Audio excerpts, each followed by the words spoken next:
ওনাকে মূল্যবান বক্তব্য রাখার জন্য অনুরোধ জানাচ্ছি। বন্দে মাতরম।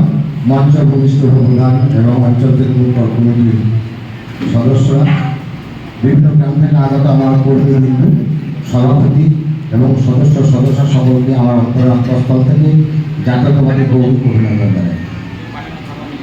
আমি আজকে প্রথমে বলবো এই গ্রামগুলোতে যে সমস্ত সভাপতি বা মেম্বার আছে, আমাদের পঞ্চায়েত থেকে বেশ কিছু কাজ দেওয়া হয়েছিল আপনাদেরকে, যেগুলো বৃদ্ধ ভাতা বা ভাতার জন্য যে লাইফ সার্টিফিকেট, এগুলো আমরা আমার 120টার মতো আমাদের পাদ আছে। এইটা 27টা গ্রামের মধ্যে পাদ আছে। তো সেই লিস্টটা আমরা পাঠিয়েছি, হয়তো গ্রামের সব মেম্বারদের কাছে আছে। দয়া করে ওই 2-4টে এক একটা গ্রামে ভাগ আছে, যেটা একবার লক্ষ্য করে লাস্ট রিপোর্টটা সোমবার মঙ্গলবার টাকা দিতেই হবে, না হলে মানে আমাদের পাঠানো হচ্ছে না। আর যাদের হয় নাই, তাদের যদি না হয় তারা কোনোদিনই কিন্তু ও ভাতাটা পাবে না। এটা খুব এমার্জেন্সি। ভোটের আগে এই কাজটা একটু গুরুত্ব দিয়ে সকলে করবে। এবং আরও একটা ভালো খবর আমি শোনাইছি, 21শে জুলাই শহীদ দিবসে যে আমাদের নেত্রী মমতা বন্দ্যোপাধ্যায় পশ্চিমবঙ্গের 80,000 বুথে প্রত্যেকটা বুথের সদস্যকে 10 লক্ষ টাকা করে খরচা করার জন্য দেওয়া হবে। এবং সেটা গ্রামে গ্রামে 3টে বুথ মিলে একটা অফিস তৈরি হবে। অফিসাররা গ্রামে গ্রামে এসে কী প্রকল্প, কোন গ্রামে লাইটের দরকার, কোন গ্রামে রাস্তার দরকার, সে মানে নালার দরকার, সেই সমস্ত বিষয় নিয়ে আলাপ আলোচনা করে যে স্কিম দিবে সেই কাজটাই হবে সেই গ্রামে। আপনারা একটা কথা লক্ষ্য রাখুন যে আমাদের ইতিমধ্যে যে সমস্ত গ্রাম, বেশিরভাগ গ্রামগুলোতে, অনেক গ্রামে দেখা যাবে 10 লক্ষ টাকা মতো কাজ করার মতো জায়গা নাই। যেটা হবে খুব ভালোভাবে কাজটা যদি সুস্থ মাথায় দীর্ঘদিন ধরে চিন্তা ভাবনা করেছেন, কোনো রকম সুযোগ পাওয়া যায় নাই, এই সুযোগে যদি এই কাজগুলো করে নেওয়া যায়, সবাই যেন গ্রামে গিয়ে এটা নিয়ে মনোস্থির করবে এবং চিন্তা ভাবনা সকলে বসে যে কোন জিনিসটা করলে আমাদের লাভ হবে, সেই রকম করে স্কিম তৈরি করুন। যাই হোক, আগস্টের 2-3 তারিখ থেকে এই কাজ শুরু হয়ে যাবে। তার আগে আপনারা জানেন পশ্চিমবঙ্গের তৃণমূল কংগ্রেস বহু রক্ত পিচ্ছিল রাস্তায় যুদ্ধের মাধ্যমে, লড়াইয়ের মাধ্যমে, সংগ্রামের মাধ্যমে আজকে এই জায়গায় প্রতিষ্ঠিত হয়েছে।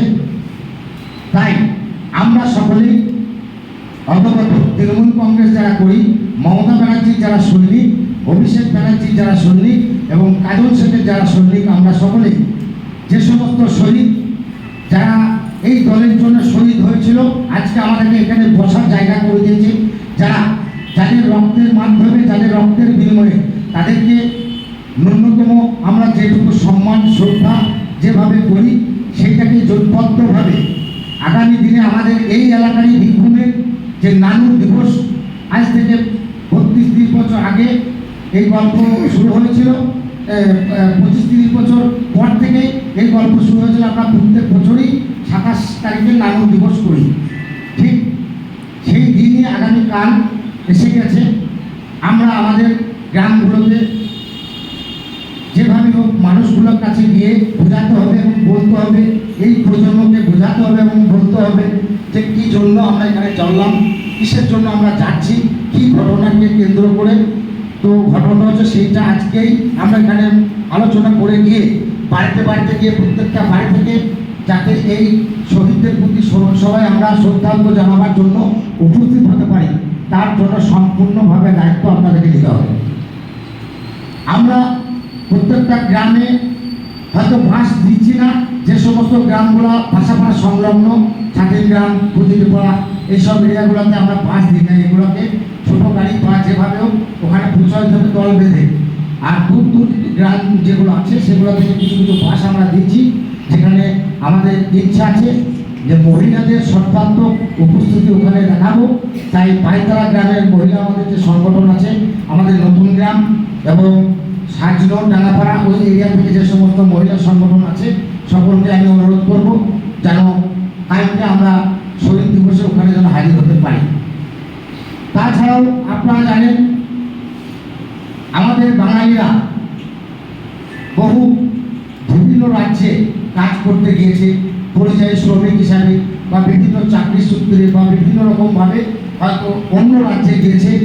সেই রাজ্যগুলোতে আমরা কি খবর পাচ্ছি যে বাংলা ভাষায় যারা কথা বলছে তাদেরকে ব্যাপক হারে প্রহার করা হচ্ছে, মারধর করা হচ্ছে, অত্যাচার করা হচ্ছে এবং সেখান থেকে তাদেরকে পুলিশের হেফাজতেও নিয়ে নেওয়া হচ্ছে। আমি বলবো আমাদের এই এলাকারও প্রচুর লোক বাইরে থাকে, যদি এ ধরনের কোনো সমস্যা থাকে অবশ্যই দলগতভাবে তার মোকাবেলা করব। আমাদের দল এর জন্য চিন্তা ভাবনা করেছে। আপনারা জানেন বাংলা ভাষাকে নিয়ে বাইরে যেভাবে ঝামেলা ঝঞ্ঝাট অশান্তি সৃষ্টি করছে তারই একটা প্রতিচ্ছবি আমরা এখানে তুলে ধরবো।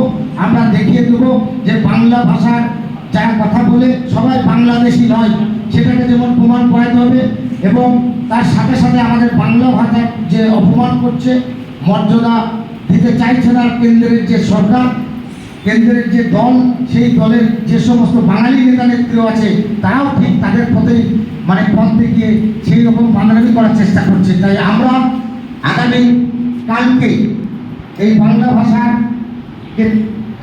একটা জায়গায় আছে যেটা বাংলা ভাষা আমাদের দাবি, আমাদের অধিকার, সেই ব্যাপারে কালকে পদযাত্রা শুভ সূচনা করবে বিরাট হাকিম আমাদের পাশাপাড়া থেকে এবং আগামী পরশুদিন 28 তারিখে আমাদের নেত্রী মমতা বন্দ্যোপাধ্যায় বিশ্বভারতীর বোলপুরে বিশ্বভারতীকে সামনে রেখে ওখান থেকে বাংলা ভাষা ভাষীদের নিয়ে পদযাত্রা করে জামমুড়ির ওখানে যে আমাদের রবীন্দ্রনাথের মূর্তি আছে ওই মূর্তির পাদদেশে দিয়ে মাল্যদান করে তিনি এই বাংলা ভাষা সম্বন্ধে আলোচনা করবেন এবং সারা পশ্চিমবঙ্গে কালকের পর থেকেই এই ভাষা আন্দোলন শুরু হবে, বিভিন্ন জায়গায় মিটিং মিছিলও শুরু হবে। তাই আমরা চিন্তা ভাবনা করেছিলাম, কালকে ব্লকে মিটিংও আমরা বলেছি যেহেতু নয়ানগর পর্দা খুবই পার্শ্ববর্তী এরিয়া বাসাপাড়ার এই 27শে জুলাই শহীদ দিবসটাকে আমরা সর্বাত্মকভাবে বেশি করে লোক নিয়ে গিয়ে ওখানে জমায়েত করবো, এটা যেমন বলেছি। তার সাথে সাথে আমরা 28শে আগস্টের ব্যাপারটা আমরা সেই ধরনের লোক হয়তো না নিয়ে গেলে